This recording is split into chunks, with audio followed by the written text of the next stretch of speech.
বর্তমান intern government যেভাবে বৈষম্যমূলকভাবে জাতীয় পার্টিকে আইসোলেটেড করার জন্য কোণঠাসা করার জন্য যে অপচেষ্টা করছে তার দাঁত ভাঙা জবাব দিয়ে আমাদের রাজপথ দখলে নিতে হবে। জাতীয় পার্টিকে সেজন্য প্রস্তুতি গ্রহণের সময়, আজকে আমাদের শপথ নেওয়ার সময় আমি অনুরোধ করব প্রত্যেকটা ওয়ার্ড জাতীয় পার্টির দুর্গে পরিণত করতে হবে। আমাদের প্রত্যেকটা রাজনৈতিক দল, ছাত্র সমাজ, যুব সমিতি, স্বেচ্ছাসেবক পার্টি, তরুণ পার্টি, মহিলা পার্টি, শ্রমিক পার্টি, যত দল আছে সবগুলোর ভিত্তি মজবুত করতে হবে।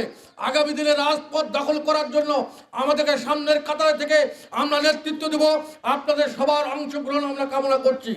আমি অনুরোধ করব আমাদের প্রত্যেকটা 8টা উপজেলা, আমাদের 3টা পৌরসভা, প্রত্যেকটা এলাকায় আমাদের উপজেলার যারা নেতৃবৃন্দ আছেন তাদেরকে আমি অনুরোধ করব যে শুধু কথাই না, কাজে প্রমাণ করতে হবে।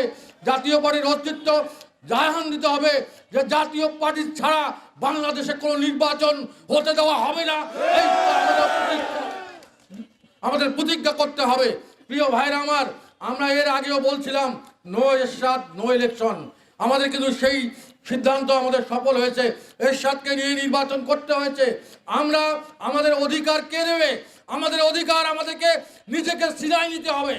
আমাদের অধিকার আমরা কারো কাছে ভিক্ষা চাই না। আমরা বর্তমান সরকারের কাছে জাতীয় পার্টির সংলাপে ডাকুক আর না ডাকুক আমরা কোনো তোয়াক্কা করি না।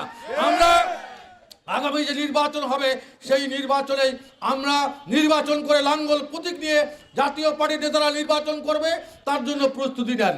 যে সমস্ত বাধা চীনের প্রাচীনের মতো বাধা যদি দেওয়া হয়, সেই বাধা অতিক্রম করে সবগুলোকে আমরা প্রতিকার করে আমরা যেন আমাদের নেতাকর্মীরা ঐক্যবদ্ধ থাকতে পারি এবং তার জবাব দিতে পারি, তার জন্য প্রস্তুতি নিতে হবে। আমি আর বেশি কিছু বলতে চাই না। বর্তমান সরকারের শুভবুদ্ধির উদয় হবে। আজকে আপনারা আওয়ামী লীগকে না বলছেন, আওয়ামী লীগ ফ্যাসিস্ট সরকার, বেশ আছে, ভালো কথা। জাতীয় পার্টি কি অপরাধ করলো?